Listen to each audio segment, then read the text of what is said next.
Hello students, in this video we are going to discuss few questions on Cauchy's theorem. देखिए Cauchy's theorem क्या होती है, जो हमने लास्ट वीडियो में पढ़ा था कि if f z is any analytic function of z and f dash z is continuous within and on a close contour c, then integral f z along that close contour c is equal to 0। यही होती है Cauchy's theorem. इसका proof हमने पढ़ा था last video में कि अगर एफ जेड कोई एनालिटिक फंक्शन है जेड का और एफ डैश जेड कंटिन्यूअस है within and on a close contour C, इसका मतलब क्या है, अगर ये कोई आपका क्लोज कॉन्टूर है सी, अगर आपका फंक्शन एफ जेड एनालिटिक है इस कर्व की बाउंड्री और इसके अंदर के सभी पॉइंट्स पर, तो जो आपका इंटीग्रल एफ जेड होता है अलोंग दिस क्लोज कॉन्टूर सी, ये क्या हो जाता है, 0। ये आपने पढ़ा था लास्ट वीडियो में और इसका प्रूफ पढ़ा था हमने। ठीक है, अब इस पर बेस्ड कुछ क्वेश्चंस करेंगे। So here the first question is evaluate integral z square plus 5z plus 6 upon z minus 2 along the closed contour C where C is a circle mod z is equal to 1। आपको इस integral को evaluate करना है जहां पर जो आपका contour है वो क्या गिवन है, एक सर्कल गिवन है, mod z is equal to 1। ठीक है, अब mod z is equal to 1 का मतलब क्या है, ये कैसा सर्कल है, circle with centre at origin and radius 1। ठीक है, ये कैसे, देखो mod z is equal to 1 का मतलब क्या है, ये आपको सर्कल गिवन है। ठीक है, z क्या होता है आपका complex number x plus i y, तो इसको लिख सकते हो x plus i y is equal to 1। x plus i y का मॉड है, इसका मतलब x square plus y square, root of x square plus y square. ठीक है, square root of x square plus y square is equal to 1, और इसका square कर दोगे तो क्या मिल जाएगा, x square plus y square is equal to 1। ठीक, और इसका मतलब क्या है, equation of the circle with centre at origin mean centre at 0,0 और रेडियस क्या है 1। ठीक, तो ये जो आपका सर्कल गिवन है mod z is equal to 1, इसका मतलब क्या है कि एक ऐसा सर्कल जिसका सेंटर है ओरिजिन पर मीन 0,0 पर और जो आपकी रेडियस है वो क्या गिवन है, सर्कल की 1। ठीक है, तो इसको ड्रॉ करेंगे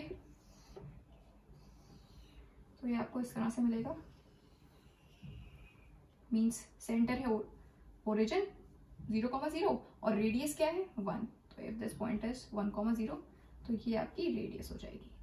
ठीक है, ये आपको गिवन है सर्कल। ठीक है, आपको इस इंटीग्रल को इवेलुएट करना है along this circle mod z is equal to 1।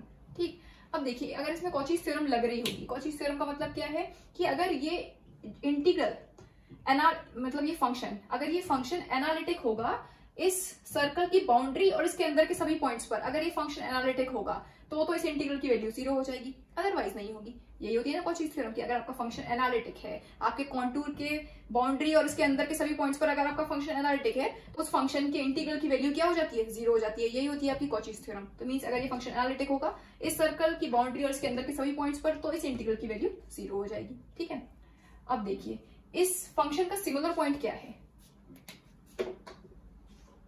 देखो जो आपको गिवन फंक्शन है वो क्या है, f z is equal to z square plus 5z plus 6 upon z minus 2, ये आपको फंक्शन गिवन है। अगर इसकी सिंगुलर पॉइंट की बात करें तो इसमें सिंगुलर पॉइंट क्या है, सिंगुलर पॉइंट मैंने बताया था लास्ट वीडियो में क्या होता है, ऐसा पॉइंट जिस पर आपका फंक्शन एनालिटिक ना हो उस पॉइंट को बोलते हैं हम सिंगुलर पॉइंट। और निकालते कैसे हैं, डिनोमिनेटर को 0 से इक्वेट कर दो, जो आपका फंक्शन है उसमें जो डिनोमिनेटर है उसको 0 से इक्वेट कर दो, आपको सिंगुलर पॉइंट मिल जाएगा। ठीक है, तो यहाँ पर सिंगुलर पॉइंट क्या है, z is equal to 2, z minus 2 को 0 से इक्वेट करोगे तो क्या मिलेगा, z is equal to 2, z is equal to 2 का z is equal to 2 is the singular point.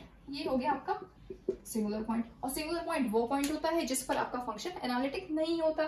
तो सिर्फ एक ही सिंगुलर पॉइंट है इस फंक्शन का, वो है z is equal to 2, means 2 पर आपका फंक्शन एनालिटिक नहीं होगा। ठीक, अब 2 कहाँ लाई कर रहा है इसमें, देखिए ये आपकी x एक्सिस है, this is your y axis, 2 कहाँ लाई करेगा, देखो अगर ये 1 है तो ये 2 हो जाएगा, 2,0 ये पॉइंट। ठीक है, z इज इक्वल टू 2, देखो z क्या होता है आपका x प्लस आई वाई, यही होता है। तो z इज इक्वल टू 2 बोल रहे हैं, मतलब इमेजिनरी पार्ट तो 0 है, सिर्फ रियल पार्ट तो आ रहा है, तो x हो जाएगा 2, मतलब जो पॉइंट मिलेगा वो क्या मिलेगा 2,0, क्योंकि y आपका 0 है, x है आपका 2 means 2,0।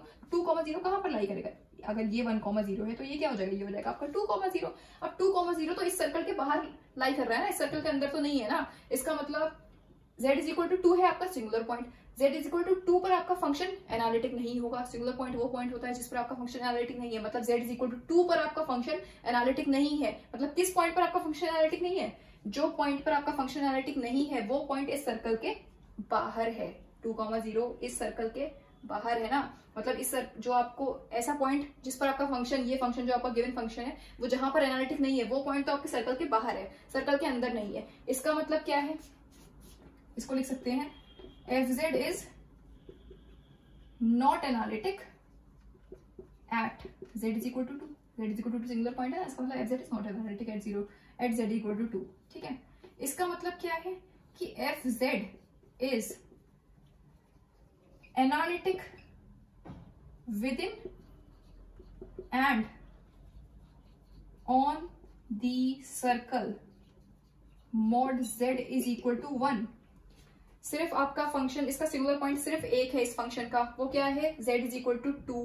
z is equal to 2 पर आपका फंक्शन एनालिटिक नहीं है, सिर्फ एक ही तो सिंगुलर पॉइंट है, मींस सिर्फ z इज इक्वल टू 2 पर आपका फंक्शन एनालिटिक नहीं है, और वो पॉइंट आपको सर्कल के बाहर मिला। और आपको जो इंटीग्रल इवेल्युएट करना है वो इस कॉन्टूर के अलोंग करना है ना, इस सर्कल के अलोंग। जो आपको कॉन्टूर गिवन है वो क्या गिवन है, ये सर्कल गिवन है mod z is equal to 1। इसके बाहर के पॉइंट से तो हमें कोई मतलब नहीं है ना, इस सर्कल के अलोंग आप आपको इस इंटीग्रल को इवेल्युएट करना है। मतलब ये जो फंक्शन है ये एनालिटिक होना चाहिए इस सर्कल की बाउंड्री और इसके अंदर के सभी पॉइंट्स पर। बाहर से हमें थोड़ा ना मतलब है, बाहर के एक पॉइंट, बाहर ये जो पॉइंट मिला आपको z इज इक्वल टू 2, इस पर आपका फंक्शन एनालिटिक नहीं आ रहा था। इसका मतलब क्या है कि सर्कल की बाउंड्री और इसके अंदर के सभी पॉइंट्स पर तो फंक्शन एनालिटिक होगा ना, सिर्फ एक ही तो सिंगुलर पॉइंट है z इज इक्वल टू 2, इस पर आपका फंक्शन एनालिटिक नहीं है। इसका मतलब ये जो आपको सर्कल गिवन था mod z is equal to 1, ये जो आपको सर्कल गिवन था, इस सर्कल पर ये फंक्शन एनालिटिक होगा, मींस इसकी बाउंड्री और इसके अंदर के सभी पॉइंट्स पर ये फंक्शन आपका एनालिटिक होगा। और अगर ये फंक्शन एनालिटिक होगा with and around this circle C, तो इसका मतलब क्या है, integral C fz dz means integral fz क्या आपको गिवन है, फंक्शन क्या गिवन है, fz z square plus 5z minus 6 upon z minus 2 dz, ये क्या हो जाएगा 0। यही होती है आपकी कॉचीज थ्योरम कि अगर fz आपका कोई एनालिटिक फंक्शन है z का, और वो एनालिटिक है जो आपको गिवन कॉन्टूर है, अगर वो फंक्शन एनालिटिक है उस कॉन्टूर की बाउंड्री और उसके अंदर के सभी पॉइंट्स पर अगर आपका फंक्शन एनालिटिक है, तो integral fz along that close contour C क्या मिलता है आपको 0। तो ये फंक्शन कहां पर एनालिटिक नहीं था, सिंगुलर पॉइंट हमने निकाला, सिंगुलर पॉइंट आया 2, इस कॉन्टूर के बाहर मिला वो पॉइंट हमें। ठीक, मतलब 2,0 पर मींस 2 पर आपका फंक्शन एनालिटिक नहीं है। इसका मतलब क्या है कि ये जो आपका सर्कल है, आपका फंक्शन जो है वो इस सर्कल की बाउंड्री और इसके अंदर की सभी पॉइंट्स पर आपका फंक्शन एनालिटिक होगा। और अगर आपका फंक्शन एनालिटिक होगा इस सर्कल की बाउंड्री और इसके अंदर के सभी पॉइंट्स पर अगर आपका फंक्शन एनालिटिक होगा, इसका मतलब क्या है कि integral fz dz along this close contour C क्या हो जाएगा 0। इसका मतलब क्या है, integral z square plus 5z minus 6 upon z minus 2 along this circle mod z is equal to 1, क्या मिलेगा आपको 0। ठीक है, तो हमें ये इंटीग्रल इवैल्यूएट करना था जहां पर ये कॉन्टूर आपको गिवन था, ये circle mod z is equal to 1। ठीक, हमने सबसे पहले क्या किया, इस सर्कल को हमने ड्रॉ किया। तो mod z is equal to 1 का मतलब क्या है कि circle with centre at origin means 0,0 centre है इसका और रेडियस क्या है 1। ठीक है, हमने पहले इसको ड्रॉ किया। ठीक है, उसके बाद हमने इस फंक्शन का सिंगुलर पॉइंट देखा कि सिंगुलर पॉइंट क्या है इसका। सिंगुलर पॉइंट कैसे निकालते हैं, मैंने बताया कि डिनोमिनेटर को आप 0 से इक्वेट कर दो तो आपको सिंगुलर पॉइंट मिल जाएगा। तो z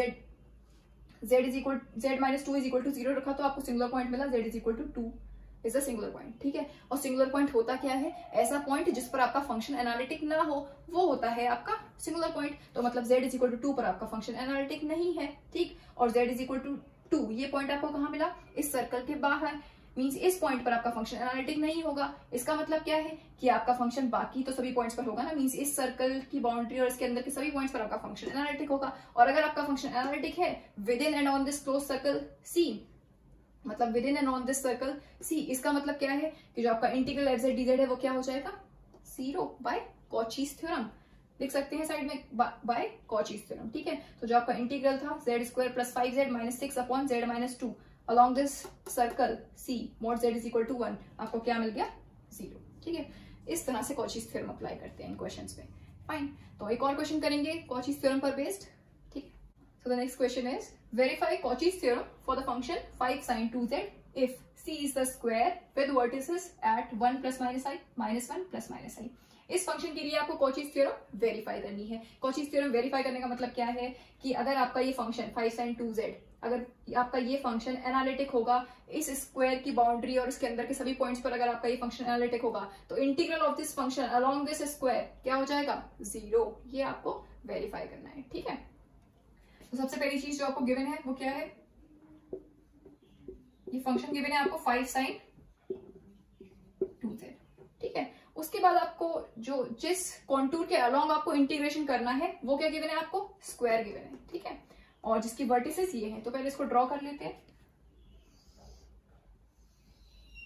this is x axis, this is y axis, ठीक है। अब जो आपको पहला पॉइंट गिवन है वो क्या गिवन है, 1 प्लस आई, फिर गिवन है 1 माइनस आई, देन -1 प्लस आई और -1 माइनस आई। तो 1 प्लस आई का मतलब क्या है, जैसे आप ये है आपका पॉइंट 1 प्लस आई, इसका मतलब क्या है, z इज इक्वल टू क्या होता है, x प्लस आई वाई, ठीक। अब कंपेयर करोगे तो मीन्स x भी 1 है और y भी 1 है, मीन्स रियल पार्ट भी 1 है और इमेजिनरी पार्ट भी 1 है, मीन्स 1,1 पॉइंट मिल रहा है आपको। तो 1,1 का मतलब क्या है, आपका x भी 1 हो और y भी 1 हो, तो 1,1 कहाँ मिलेगा आपको, इस पॉइंट पर, ठीक है।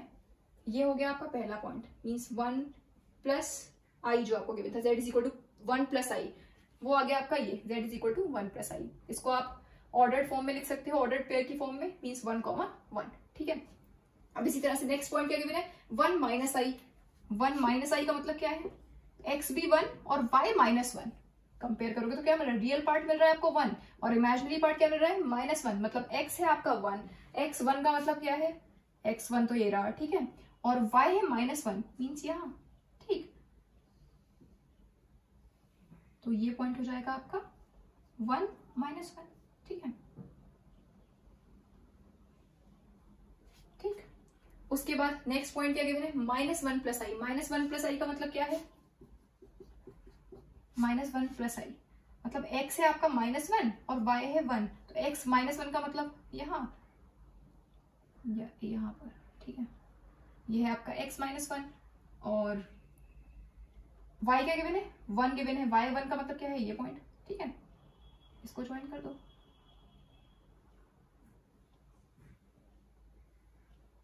ठीक। ये पॉइंट हो जाएगा आपका -1 और 1, ठीक है, मीन्स x आपका -1 है और y क्या है 1, तो ये हो गया -1,1। नेक्स्ट गिवन है -1 minus i, z is equal to -1 minus i. -1 minus i का मतलब क्या है, x है आपका -1, x क्या है, रियल पार्ट है आपका -1 और इमेजिनरी पार्ट भी -1 है, ठीक। तो मतलब x भी -1 और y भी -1, x -1 का मतलब ये और y -1 का मतलब ये,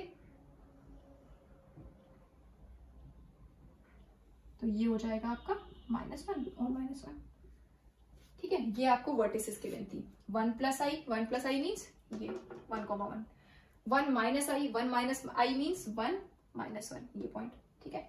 उसके बाद -1 plus I, -1 plus I means -1, फिर -1 माइनस आई मीन्स -1, ठीक है। ये आपको मिल गया स्क्वायर, जो जिसकी वर्टिसेस ये गिवन थी, ठीक है, उससे हमने ये स्क्वायर ड्रॉ कर लिया।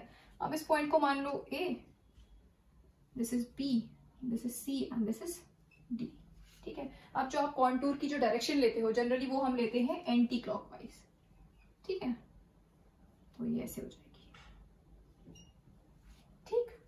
अब अगर आपका ये फंक्शन एनालिटिक है इस स्क्वायर की बाउंड्री और इसके अंदर के सभी पॉइंट्स पर, तो integral of this function along this square क्या हो जाएगा, 0। ये आपको प्रूव करना है, ठीक है। कैसे करेंगे, ये fz dz ये आपका 0 आना चाहिए, अगर ये 0 आ गया means Cauchy theorem is verified, otherwise not, ठीक है।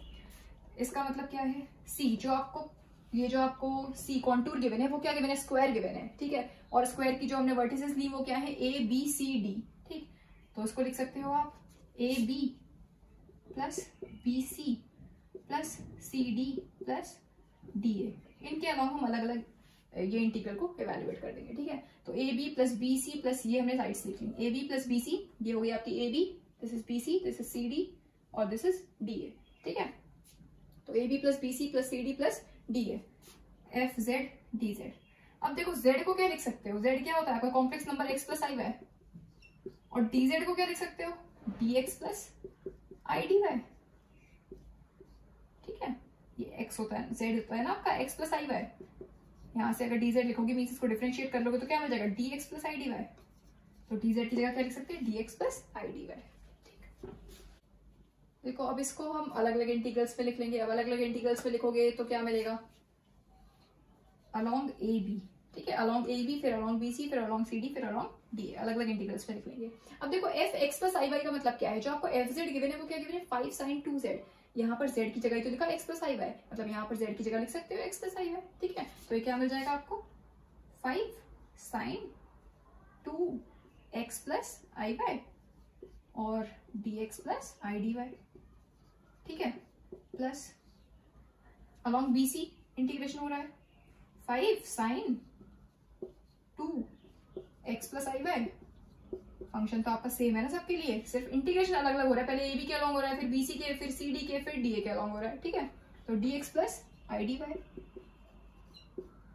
ठीक। फिर नेक्स्ट क्या आ जाएगा c d 5 sin 2x plus i y dx plus i d y, और एक और बचा आपका डी ए के along 5 sin 2x plus i y dx plus i d y, ठीक है। इसके बाद का टर्म इधर लिखा है, ये आ गया। ये चारों इंटीग्रल्स को हम इवैल्यूएट करेंगे, ठीक है।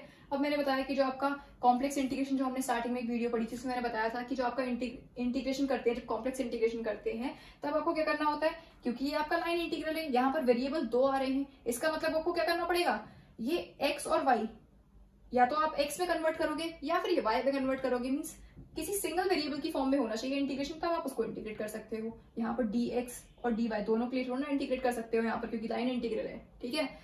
इसके लिए आपको क्या करना पड़ेगा कि या तो आप x में कन्वर्ट करोगे या फिर y में कन्वर्ट करोगे। अब कैसे, देखो ऑन ए बी, मीन्स इस साइड की बात कर रहे हैं ए बी की। अब देखो ए बी पर आपका जो x है वो क्या है 1, यहाँ पर भी 1 है, यहाँ पर भी 1 है, मतलब लिख सकते हैं on a b x is equal to 1, और x इज इक्वल टू 1 का मतलब क्या है, इसको डिफरेंशिएट कर लोगे तो क्या मिल जाएगा dx इज इक्वल टू 0, और dx इज इक्वल टू 0 का मतलब क्या है dz is equal to i d y. dz क्या होता है आपका dx plus i d y, अभी यहाँ पर लिखा था ना dz था ना, तो उसकी जगह हमने लिखा dx plus i d y. अब dx हो गया 0, मतलब dz क्या हो जाएगा आई डी वाई, ठीक है। इस वाले इंटीग्रल की बात हो रही है, यही तो है ऑन ए बी, मीन्स ये वाला इंटीग्रल है अलॉन्ग ए बी, ठीक। मीन्स इस वाले इंटीग्रल में अब जो इंटीग्रेशन होगा वो किसके रिस्पेक्ट में होगा, y के रिस्पेक्ट में, क्योंकि dx तो हो गया 0, तो सिर्फ ये बचा आई डी वाई, ठीक। इसका मतलब यहाँ जो इंटीग्रेशन होगा वो किसके रिस्पेक्ट में होगा, y के रिस्पेक्ट में। इसका मतलब जो लिमिट्स लगेंगी वो किसकी होंगी, y की होंगी। कहां से कहां तक, y वेरीज फ्रॉम, y की लिमिट्स लग रही है ना, तो मतलब y कहां से कहां तक वेरी कर रहा है, y वेरीज फ्रॉम देखो ए बी पर y कहां से कहां तक वेरी कर रहा है, एंटी क्लॉकवाइज डायरेक्शन में देख रहे हैं, ठीक है। तो -1 से 1 तक, -1 to 1, ठीक है। y आपका कहां से कहां तक वेरी कर रहा है, -1 से 1 तक, तो y वेरीज फ्रॉम -1 to 1, तो लिमिट्स क्या हो जाएंगी -1 to 1, ठीक है। नेक्स्ट BC के लिए देखिए, ये वाला BC पर देखो आपका y1 है, यहाँ पर भी 1 है, यहाँ पर भी 1 है, मतलब आपका y1 है BC पर, y1 है, इसका मतलब dy इज इक्वल टू 0, इसको डिफरेंशिएट करोगे ना तो क्या मिलेगा dy इज इक्वल टू 0, इसका मतलब dz क्या हो जाएगा, dy 0 हो गया, मतलब dx plus i d y होता है आपका dz, dy हो गया 0, तो dz क्या हो जाएगा dx, मतलब ये वाला इंटीग्रल, इस वाले इंटीग्रल में जो इंटीग्रेशन होगा वो किसके रिस्पेक्ट में होगा, अब सिर्फ x के रिस्पेक्ट में, ठीक। इसका मतलब लिमिट्स किसकी लगेंगी, x की, तो x कहां से कहां तक वेरी कर रहा है, देखो x वेरीज फ्रॉम, x कहां से कहां तक वेरी कर रहा है, अलॉन्ग BC की बात कर रहे हैं, ठीक है। तो 1 से -1 तक वेरी कर रहा है, तो x वेरीज फ्रॉम 1 to -1, ठीक है। 1 से -1 तक आपका x वेरी कर रहा है ऑन BC, ठीक। अब CD की बात कर लो, ऑन CD पर आपका क्या है, CD पर आपका x -1 है, देखो यहाँ पर भी -1 है x, यहाँ पर भी x -1 है, तो x इज इक्वल टू -1, और x इज इक्वल टू -1 का मतलब क्या है कि dx इज इक्वल टू 0, और मतलब dz is equal to, dx हो गया 0, तो dz क्या मिल जाएगा अब आई डी वाई, ठीक है। dx plus i d y, मतलब dx हो गया आपका 0, तो dz क्या हो जाएगा सिर्फ आई डी वाई। मतलब अब इस वाले इंटीग्रेशन में CD की बात हो रही है ना, ये वाला इंटीग्रेशन है ना अलॉन्ग CD, ये वाला इंटीग्रेशन में अब जो इंटीग्रेशन होगा वो किसके रिस्पेक्ट में होगा, y के रिस्पेक्ट में, मतलब लिमिट्स किसकी आएंगी, y की आएंगी। तो देख लो y कहां से कहां तक वेरी कर रहा है, y वेरीज फ्रॉम, CD की बात हो रही है, तो y कहां से कहां तक वेरी कर रहा है, 1 से -1 तक, 1 to -1, ठीक है, वेरी कर रहा है आपका y, ठीक है, ऑन सी डी 1 से -1 तक वेरी कर रहा है, वाई वेरीज फ्रॉम 1 to -1, ठीक है। अब देखिए ऑन डी ए पर देख लो, मीन्स ये वाली साइड डी ए पर देखो, डी ए पर आपका जो y है वो क्या है, -1 है, ठीक है। क्या लिख सकते हैं, y इज इक्वल टू -1, और y इज इक्वल टू -1 का मतलब क्या है, dy क्या हो जाएगा, c, ठीक। और dz क्या मिल जाएगा, dy अगर 0 है तो dz क्या हो जाएगा, dx plus i d y होता है ना, तो dy हो गया 0, तो मतलब dz is equal to dx। मतलब ये वाला इंटीग्रल में जो अब इंटीग्रेशन होगा वो किसके रिस्पेक्ट में होगा, x के रिस्पेक्ट में, मतलब जो लिमिट्स लगेंगी वो किसकी होंगी, x की होंगी। dA पर देख लो x कहां से कहां तक वेरी कर रहा है, -1 से 1 तक, x वेरीज फ्रॉम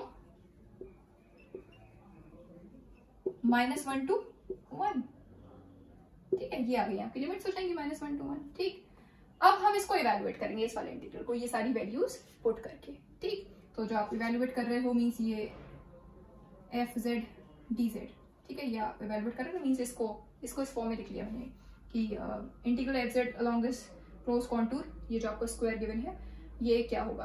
अब ये जो आपका इंटीग्रेशन है इसमें हम ये सारी वैल्यूज पुट कर देंगे और फिर इसको इंटीग्रेट करेंगे, ठीक है। देखो क्या मिलेगा, सबसे पहला जब ए बी के अलोंग इंटीग्रेशन हो रहा है तब देखो ऑन ए बी क्या है, x आपका 1 है, x 1 का मतलब क्या है, 1 प्लस आई वाई आ जाएगा, और 2 को मल्टीप्लाई कर दो अंदर तो क्या मिल जाएगा, 2 प्लस 2 आई वाई, तो क्या लिख सकते हैं 5 साइन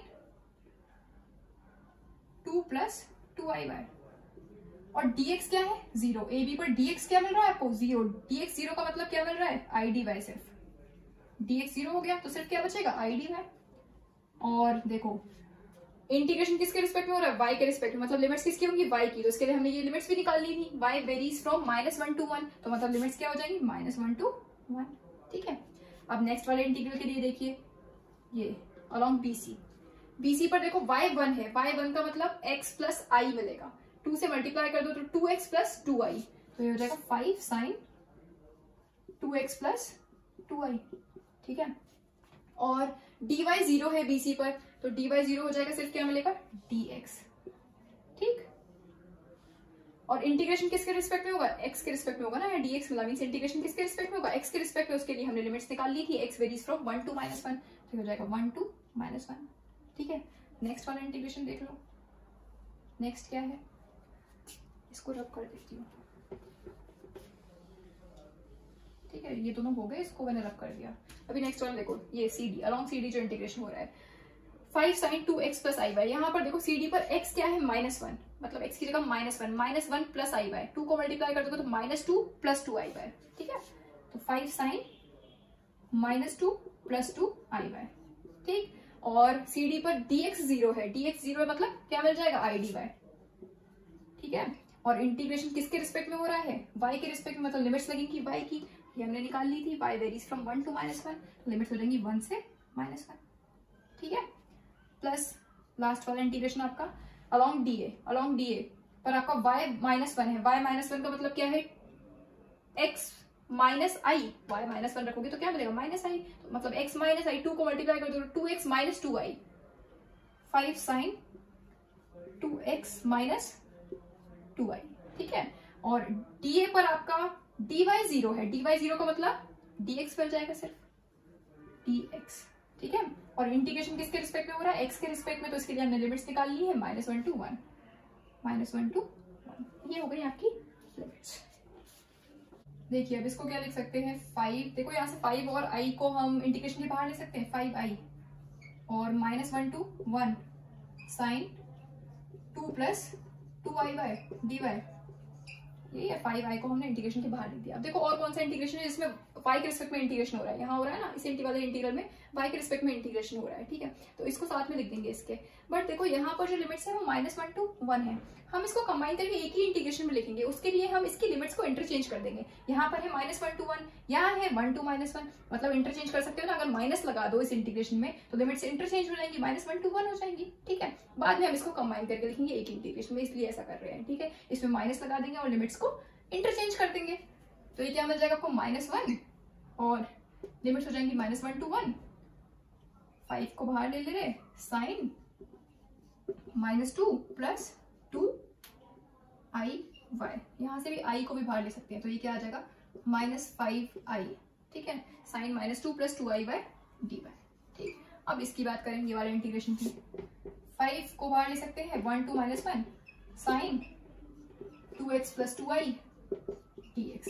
देखो नेक्स्ट वाला इंटीग्रेशन हो तो रहा है x के रिस्पेक्ट में इंटीग्रेशन इस वाले में भी, बट लिमिट्स यहाँ पर भी अलग है। यहाँ पर है 1 2 -1, यहाँ है -1 to 1। हम इसको एक ही इंटीग्रेशन में अगर लिखना चाह रहे हैं तो इसकी लिमिट्स को इंटरचेंज कर सकते हैं। यहाँ है -1 to 1, अगर इसमें माइनस लगा दें तो लिमिट्स क्या हो जाएगी, 1 to -1।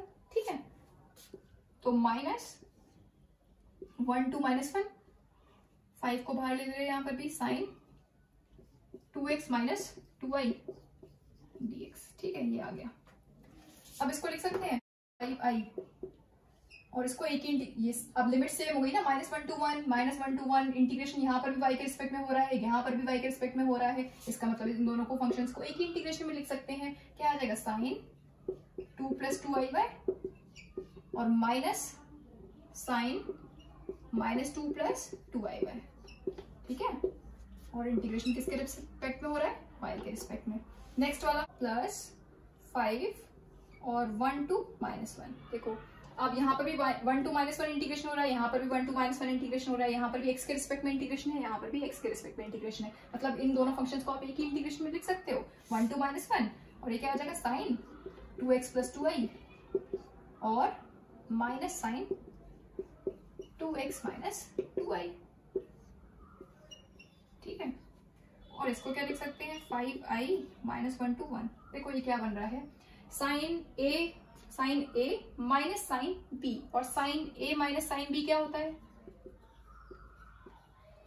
2 cos a + b/2, और साइन a - b/2 ये होता है। Sine a minus sine b क्या होता है, 2 cos a + b/2 sign a - b/2। तो मतलब ये sine a minus sine b है ना, तो इसकी जगह क्या आ जाएगा, 2 cos a + b/2 sign a - b/2। मतलब 2 cos this + this by 2 sine this minus this by 2। ठीक है, तो आपको क्या मिल जाएगा, 2 cos a + b, मतलब this + this। तो इसको और इसको ऐड करोगे तो क्या मिलेगा, 2 - 2 means 0, 2i + 2i means 2i + 2i। तो क्या मिलेगा, 4i और डिवाइडेड बाय 2, तो ये क्या हो जाएगा, 2i। 2i + 2i means 4i, 4i divided by 2 means 2i। और साइन a - b/2 मतलब 2 + 2i माइनस 2 + 2i। ठीक है, तो माइनस करोगे तो क्या मिलेगा, 2i - 2i 0 हो जाएगा। 2 और यहाँ -2 है ऑलरेडी, और माइनस करना है आपको, तो 2 + 2 मीन्स 4/2, तो क्या हो जाएगा, 2। ठीक है, साइन 2 ये आ गया dy।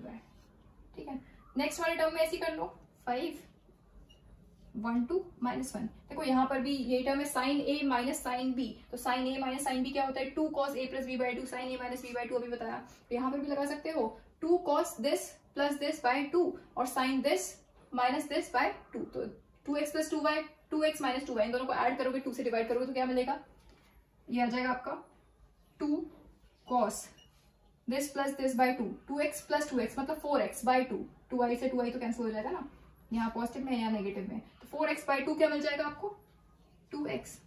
और साइन a - b मतलब sine this minus sine this minus this। ठीक है, तो क्या मिल जाएगा, देखो 2x - 2x तो 0 हो जाएगा, 2i और यहाँ नेगेटिव ऑलरेडी है और माइनस कर रहे हो, तो 2i + 2i means 4i, 4i / 2 means 2i, तो साइन 2i।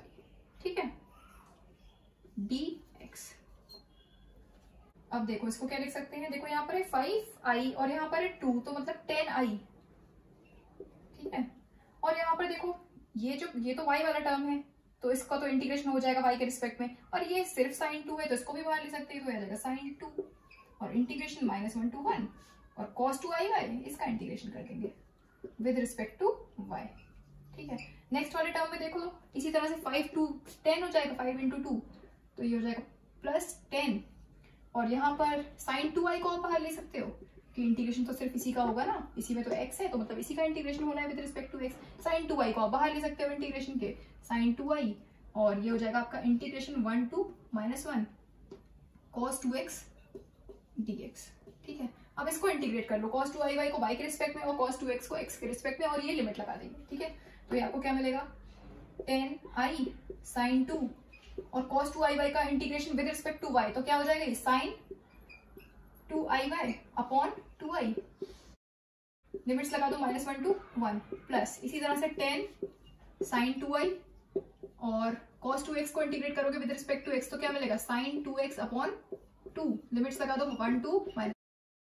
देखो ये क्या मिल जाएगा आपको 10i sin 2 और इस 2i को आप बाहर ले सकते हो, ये आ जाएगा 2i, ठीक है। और sin 2i इसमें आप लिमिट्स लगा दीजिए, means upper limit minus lower limit, तो आपको क्या मिल जाएगा sin 2i, अपर लिमिट लगाओगे तो y की जगह 1 रखोगे तो मिलेगा sin 2i minus sin -2i, ठीक है।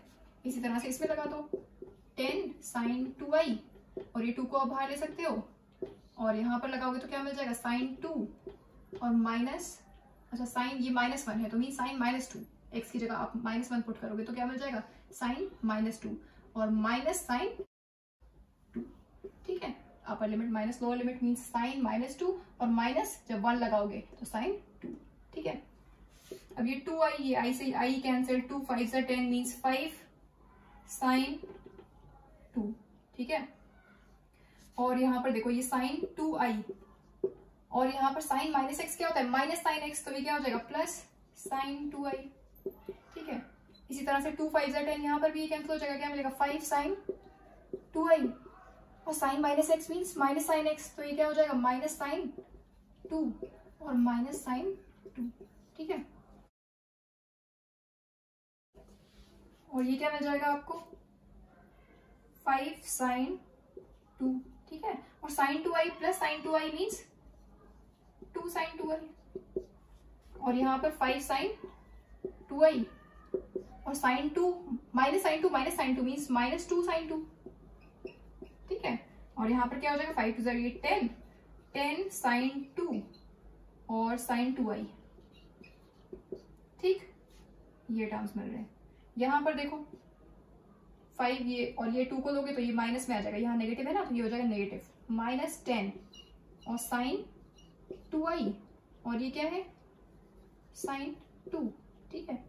अब देखो यहाँ पर भी ये टर्म है 10 sin 2 और sin 2i, यहाँ पर देखो 10 sin 2i यही वाला टर्म है ना और sin 2, इसका मतलब ये दोनों टर्म सेम आ गए ना, 10 sin 2 sin 2i, यहाँ पर भी 10 sin 2 sin 2i, इसका मतलब दिस माइनस दिस मीन्स 0। यही प्रूव करना था आपको कि अगर आपका जो फंक्शन था 5 sin 2z, अगर आपका फंक्शन एनालिटिक है, वो जो आपको स्क्वायर गिवन था उस स्क्वायर की बाउंड्री और उसके अंदर के सभी पॉइंट्स पर अगर आपका फंक्शन एनालिटिक है तो आपका जो इंटीग्रल होगा, integral of that function along that square is equal to 0 होना चाहिए। ये वेरीफाई करना था आपको, कॉचीज थ्योरम वेरीफाई करनी थी इस क्वेश्चन में, मींस इंटीग्रल की वैल्यू आपको 0 मिलनी चाहिए अलोंग दैट स्क्वायर, ठीक है। तो आपको क्या मिल गया 0 मिल गया, उस स्क्वायर के अलोंग जो आपने इंटीग्रल लिखा means integral AB plus BC plus CD plus DA, वो सारी उसकी जो साइड्स थी, ठीक है, उसके अलोंग जब आपने इंटीग्रेशन किया तो आपको क्या मिल रहा है 0, हेंस क्या लिख सकते हैं कॉचीज थ्योरम इज वेरीफाइड, ठीक है।